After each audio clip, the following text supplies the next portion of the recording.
So, good day. I am James Edward Rodriguez, and I will report about the principles on international environmental laws. But first, let's define environmental law first. So, an environmental law is a collective term encompassing aspects of the law that provide protection to the environment.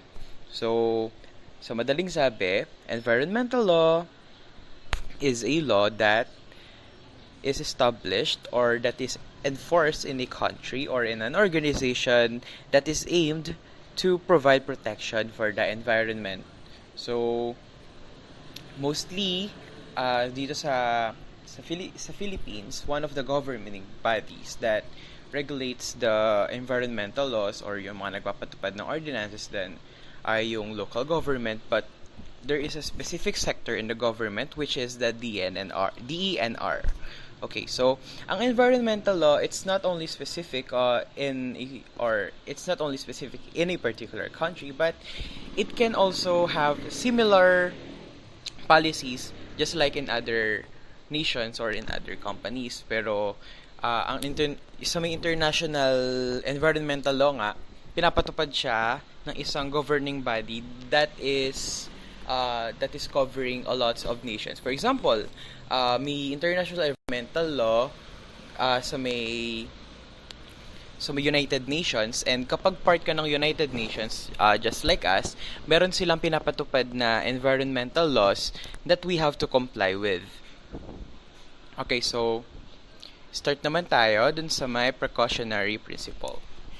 Kapag sinabing precautionary principle, it is a broad, epistemological, philosophical, and legal approach to innovations with potential for causing harm when extensive knowledge on the matter is lacking. So, it emphasizes caution, pausing and review before leaping into innovations that may prove disastrous. So, critics argue that it is vague, self-canceling, unscientific, and an obstacle to progress. So, ano ba yung sinasabi dito sa precautionary principle? So, in a nutshell, it's a principle that depicts about kapag magpapatupad ka ng isang project or if you will initiate another project or an ordinance, it should mind kung may risk ba to na maibibigay sa environment natin, especially kung kung wala kang masyadong knowledge about the field na paggagawan mo ng project. So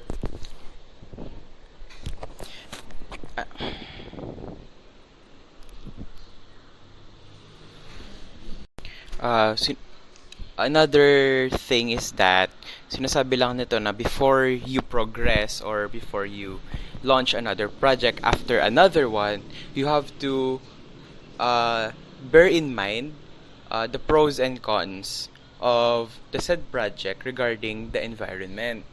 So, wag lang daw masyadong mag-focus on the progress or wag kang masyadong mag-focus on kung gaano mapapaunlad nito ang isang bagay or ang isang bansa.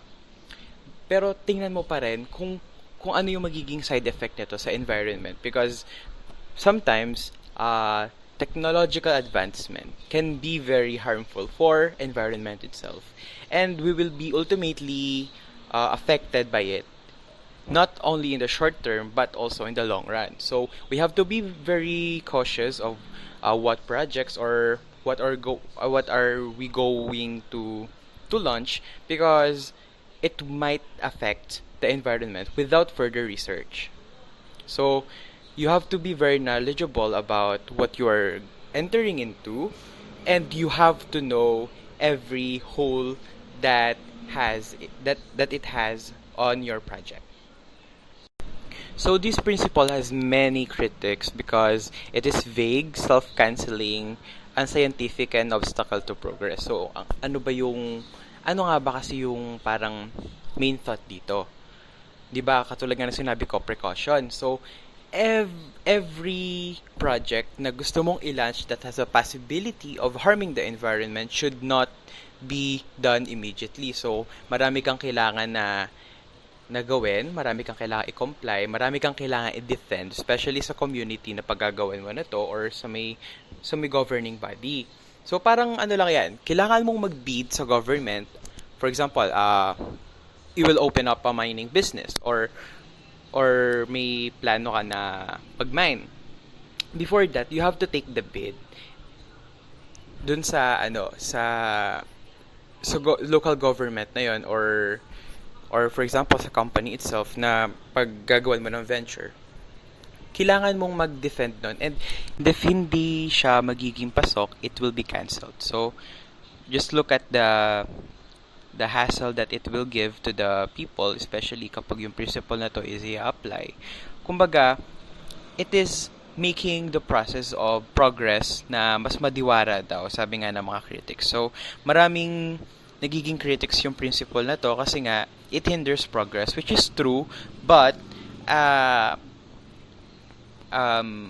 in my opinion, it is right and just for us to be meticulous, especially when our environment is being involved in the projects that we are going to launch. The next principle that I will discuss to you is the principle of good neighborliness.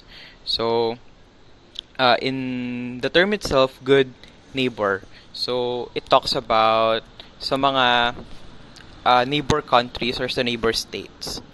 So, good neighborliness is a general principle of international law with particular importance for the field of international environmental law.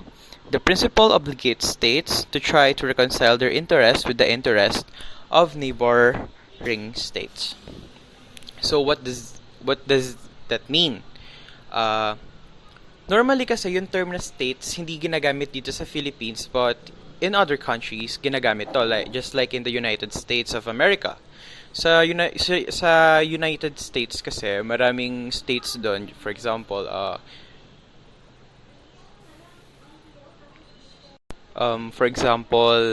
Ohio, Texas. So, yung mga states na yun, magkakaiba sila ng governing bodies. And syempre, kanya-kanya sila ng sinusunod na mga batas and regulations. So, ang point lang dito is, if you're going to have regulations, if you're going to have projects, you have to reconcile those interests sa interest ng neighboring states. So, parang, sige, paliitin na lang natin yung setting para mas madali. For example, may kapitbahay ako, si Mark. Ngayon, gusto kong mabawasan yung basura ko, therefore, magsusunog ako ng mga basura. Ngayon, syempre, during that process, hindi lang naman ako ang maapektuhan doon, pati yung kapitbahay ko dahil dun sa may usok. So, does he agree na magsunog ako? Kasi syempre, maapektuhan siya. So, if he doesn't agree, then I shouldn't do what I want to do, which is yung pagsisiga nga. So, in the term naman na sa may countries, for example,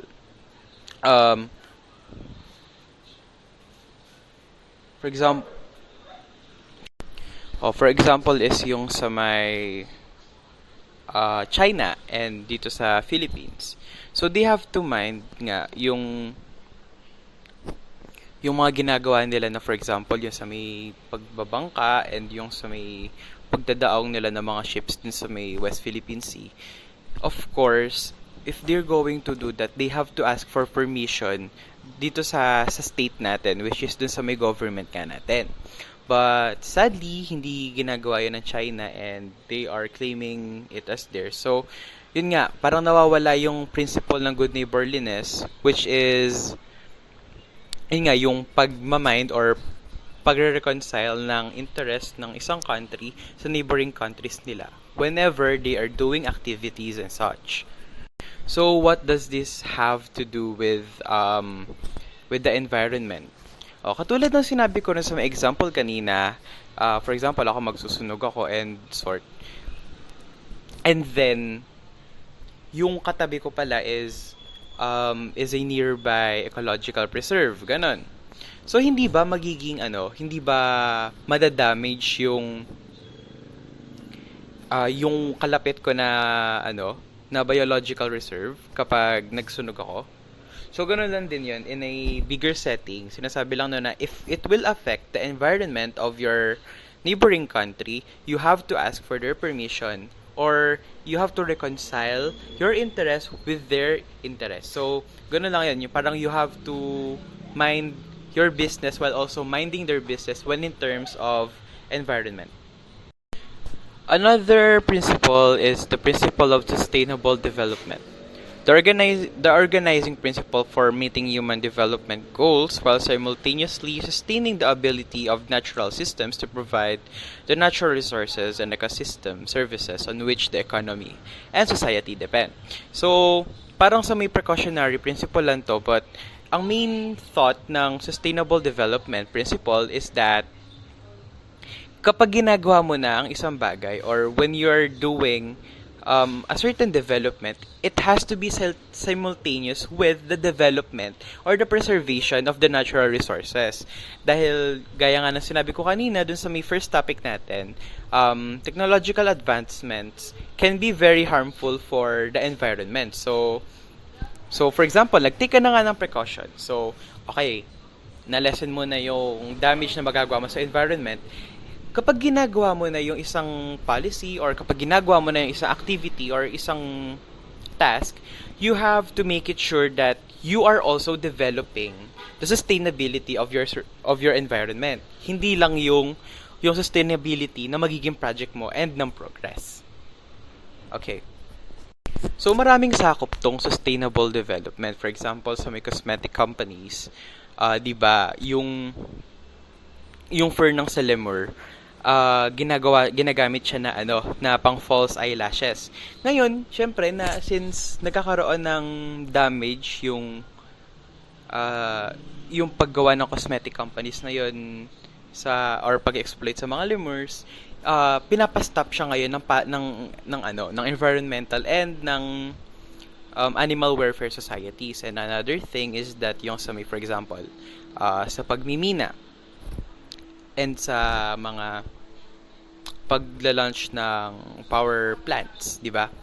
Maraming tumututol na ngayon sa paggamit ng nuclear power plants, not only because it's dangerous but also it harms the environment. So kapag nagkakaroon ng development daw sa may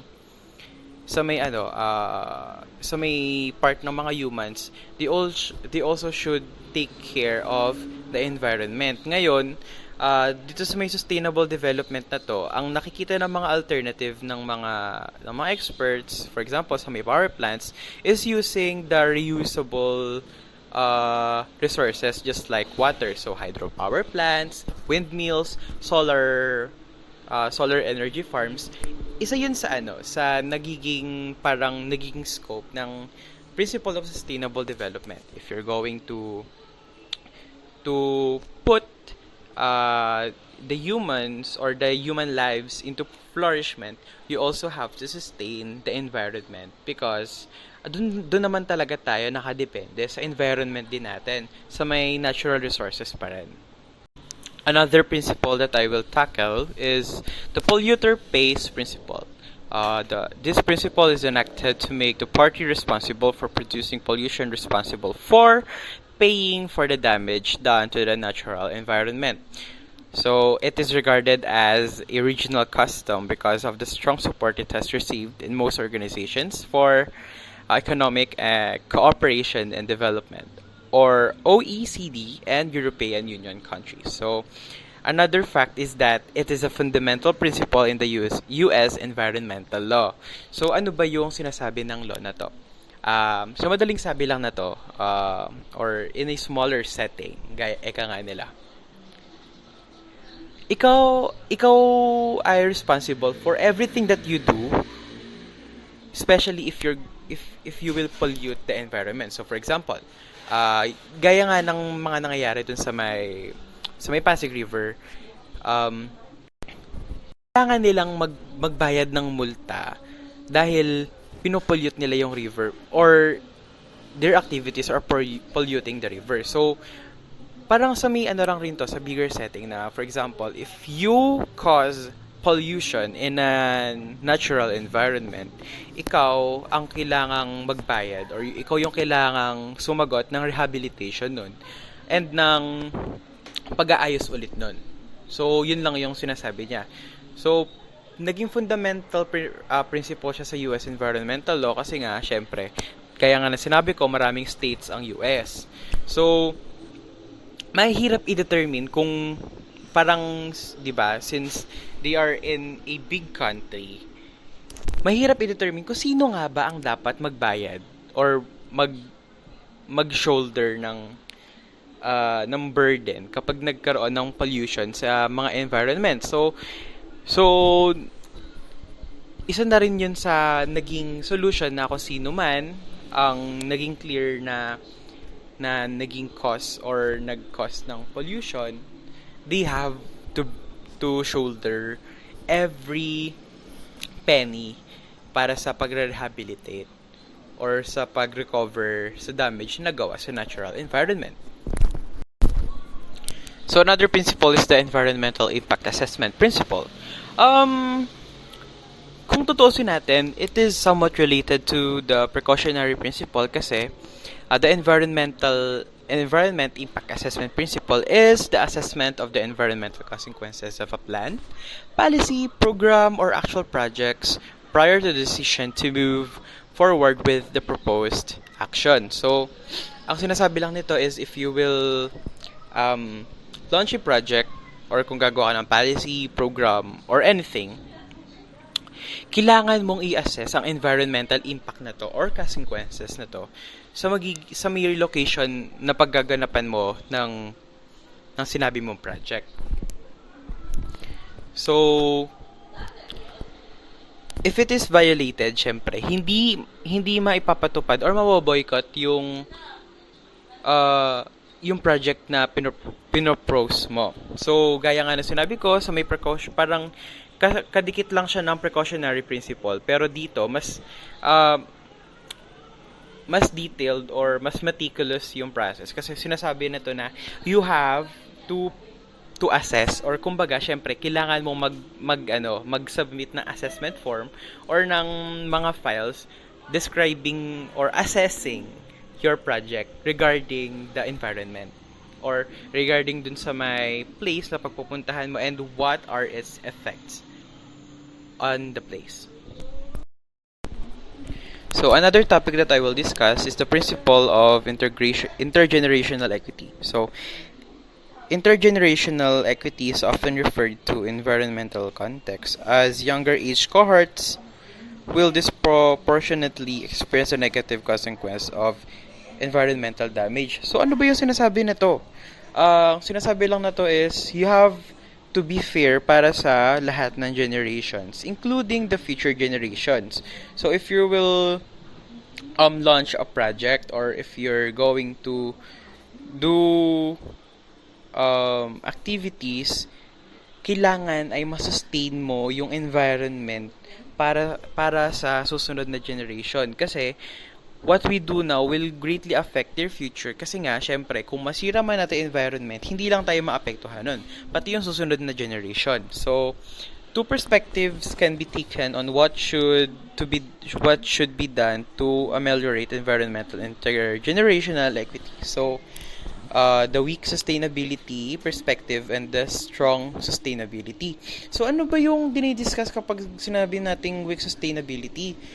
Dito sa may weak sustainability na to, sinasabi lang dito na as long as human capital or human resource is flourishing, okay lang na ma-compromise yung natural resources. So, parang sinasabi lang dito na, okay, as long as nagpa-progress ang humans or yung civilization natin, okay lang na ma-degrade yung ozone layer or pwedeng ma-pollute or pwede nating i-exhaust ang natural environment. Whilst in the strong sustainability, sinasabi dito na both human and natural resources should be on the same level or should be considered, but they cannot be parang interchangeable. So ibig sabihin, hindi mo pwedeng i-compromise yung human resources para mag-flourish yung natural resources mo and vice versa. So So, yun lang yun. Kapag sinasabi nga nila na principle of intergenerational equity, sinasabi lang dito na we're not only minding our civilization, or we're not only talking about now, but we are also talking about the future. And kung ano yung may experience nila base ron sa consequences ng mga ginawa nating actions. So, the next principle that I will talk about is the common but differentiated responsibilities, or CBDR. So, it was formalized in United Nations Framework Convention on Climate Change, or UNFCCC, of Earth Summit in Rio de Janeiro in 1992. So, this principle acknowledges all states have shared obligations to address environmental destruction, but denies equal responsibility of all states with regard to environmental protection. So, para lang sinasabi dito yung parang katulad lang nito yung polluter pays principle, na each and every one of us is responsible for the environment, but not all of us have equal responsibilities. Kasi, for example, kasalanan ng isang country na na-pollute yung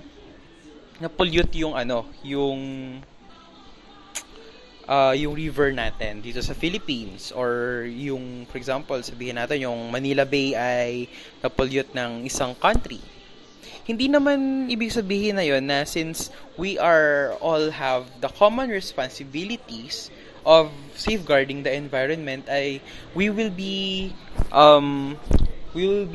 solely responsible for the rehabilitation of the polluted sea.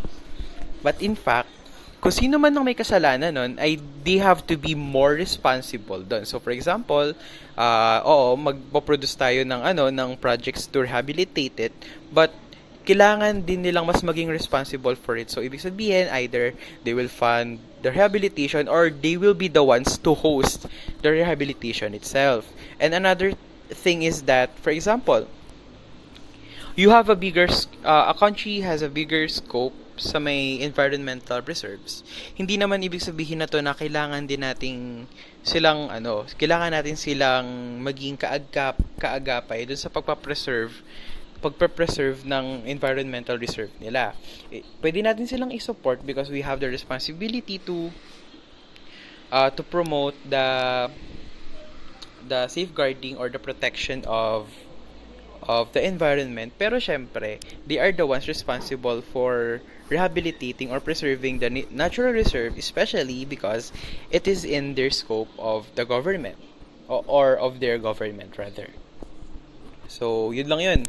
So, we all have common responsibilities, but we also have differentiated responsibilities in terms of location, in terms of management, and in terms of fault. Okay, so this will be my last topic, the non-discrimination. So, it is closely related to the right to a clean, safe, healthy, and sustainable environment.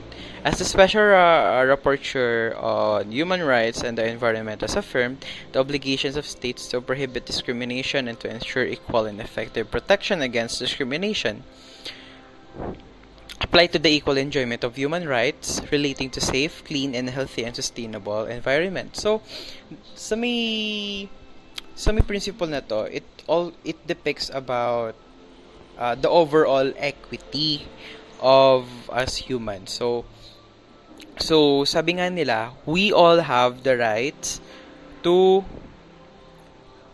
experience safe, clean, and healthy, and sustainable environment. So, ang ibig sabihin lang na to is, this principle tells us that walang naiiwan sa batas na walang nagiging privilege or walang natatapakan. Everyone has to be equal when it comes to experiencing the sustainable environment. And ito na rin yung pinagmulan ng common but differentiated responsibilities, because since we have the rights to experience a good, clean, and healthy environment, we also have the responsibilities to make it clean. So, yun lang yun, na parang we shouldn't discriminate other countries na since sila yung may kasalanan na nag-pollute sila ng environment nila, ay kailangan na they have parang it's their own thing, when in fact na they have also the rights to be informed and they have the rights to be helped. When it comes to the environment, kailangan natin silang tulungan. We have to support them also. So we shouldn't discriminate anybody because of their faults, and we shouldn't discriminate anyone because of their race or kung saang country man sila. So dito, every country dapat nagtutulungan at dapat lahat natutulungan. And that's all. I guess yun lang yung report ko, and I hope na may natutunan kayo kahit papano. Thank you guys, and have a nice day.